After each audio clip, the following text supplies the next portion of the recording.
వేలుద్వారేయ సుత్తం గురించి ఇది ఒక చిన్న విశ్లేషణ. ఈ బౌద్ధ సూత్రంలో గొప్ప విషయమేంటంటే ఇది మనల్ని మనం అర్థం చేసుకోవడం ద్వారానే నైతిక ప్రవర్తనను అలవర్చుకోవాలని చెప్తుంది.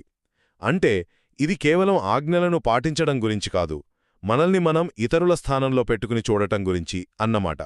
సరే, ఇందులో మనం ముఖ్యంగా 3 విషయాలు గమనించాలి. మొదటిది తాదాత్మ్యం వెనకున్న తర్కం. ఇది చాలా సింపుల్ లాజిక్, కానీ చాలా పవర్ఫుల్. ముందుగా మనల్ని మనం చూసుకుంటాం. నాకు ఆనందం ఇష్టం, బాధ అంటే అస్సలు నచ్చదు. ఇది మనందరికీ వర్తిస్తుంది కదా.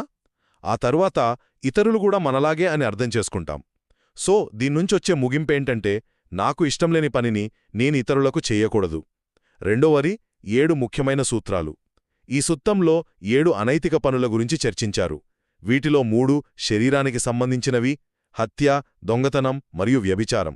ఇక మిగతా 4 మాటకు సంబంధించినవి, అంటే అబద్ధం చెప్పడం, ఇతరులను విడదీసేలా మాట్లాడటం, కఠినమైన మాటలు, ఇంకా పనికిమాలిన కబుర్లు చెప్పడం.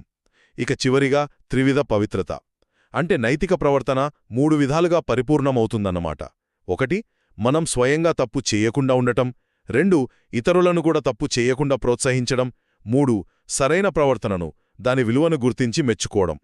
మొత్తం మీద చూస్తే ఈ సూత్రం మనల్ని మనం అర్థం చేసుకోవడం ద్వారానే ఇతరుల పట్ల కరుణ అనేది ఎంత సహజంగా పుడుతుందో మనకు చూపిస్తుంది.